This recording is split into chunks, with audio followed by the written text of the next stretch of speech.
It's clear we're at a point of disagreement. Many people have tried to politicize this, but you're hearing it from the horse's mouth.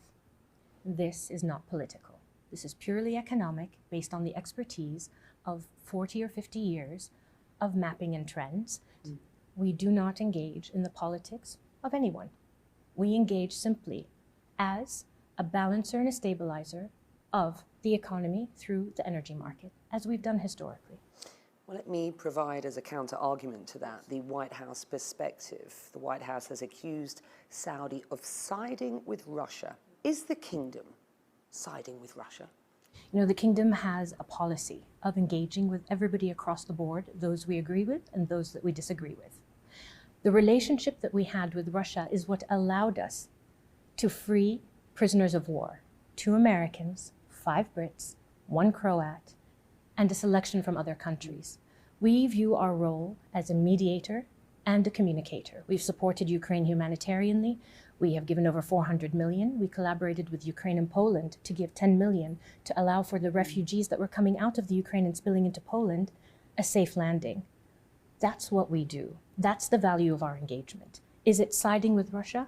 No. Have you personally spoken to the administration about this? What's the communication I here? deal very regularly with the administration, and frankly, it's an administration that I have profound respect for. I have only had the most gracious and direct communication, as we should. That's how partners communicate with each other. And by the way, it's okay to disagree. We've disagreed in the past, and we've agreed in the past. But the important thing is recognizing the value of this relationship. Can the kingdom do without a relationship with Washington? Becky, the world can't do without a relationship with the United States of America. Have no doubt, the United States is the United States. For 80 years, it has been our strategic ally. For 80 years, it has been our partner. You know, I hear a lot of people talk about reforming or reviewing the relationship with the kingdom, and I think actually that's a positive thing. This kingdom is not the kingdom it was 5 years ago. It's not the kingdom it was 10 years ago. So every piece of analysis that existed is no longer relevant. We are a young population. We have young leadership. We have an aspiration and a goal to engage with the world in a way we never did before. You are no stranger to the US Capitol. You spent years there when your father was the then ambassador, Prince Bandar. How did your time in Washington as a youngster inform who you are now? Living in Washington, D.C., and particularly in diplomatic circles, and we were there for 23 years, from when I was 7 years old to 30. You're immersed in something that you don't even know is happening. The people that surrounded us, the conversations we listened to, the things my father included us in, at that time, I honestly didn't appreciate that I was watching history happen. And that's so important when you're dealing with the relationship of the United States and the kingdom.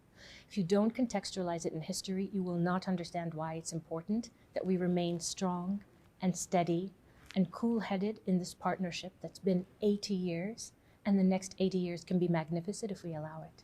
Can you really be more hopeful about a more effective alliance going forward?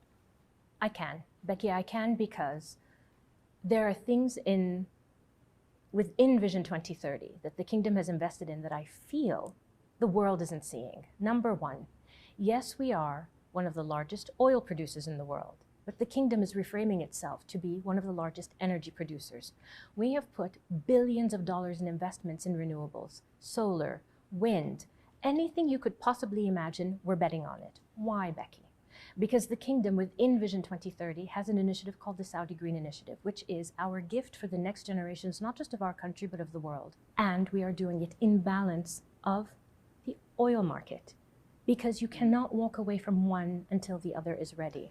And by the way, our commitment is to have 50% of our domestic energy needs met by renewables by the end of this decade.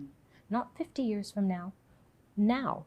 That narrative that says here in the kingdom, Vision 2030 aligns success with sustainability, has been met with some skepticism. Correct. Fair enough. Why? Because it takes time to build these things. It takes time to transform. It takes time to reform. You know, a lot of people talk to me about, are the reforms true? Are they true? Well, I have to tell you honestly, Becky, I left the United States in 2005, where they were still arguing about gun control and abortion rights and healthcare, and I came back in 2019 to the same conversation. And I leave a kingdom where in 5 years we've had more change than we've had in 80 years, where women's rights are at the forefront, where female inclusion is at the forefront. And have we finished? No. We've designated 2030 to be a point that we want to aim to get the maximum done. But guess what happens in 2030? The next round of change has to happen because the next generation comes up and says, thank you, but here are my needs. We are simply getting ourselves caught up with the world. And you have to give us time because transformation doesn't happen in a day. The United States had a 200-year journey of transformation. We've had 80. We're different people in a different place, and we are going to get there because we believe in the same thing. We believe in the sense of opportunity for our people. And we're very proud of the changes that have happened.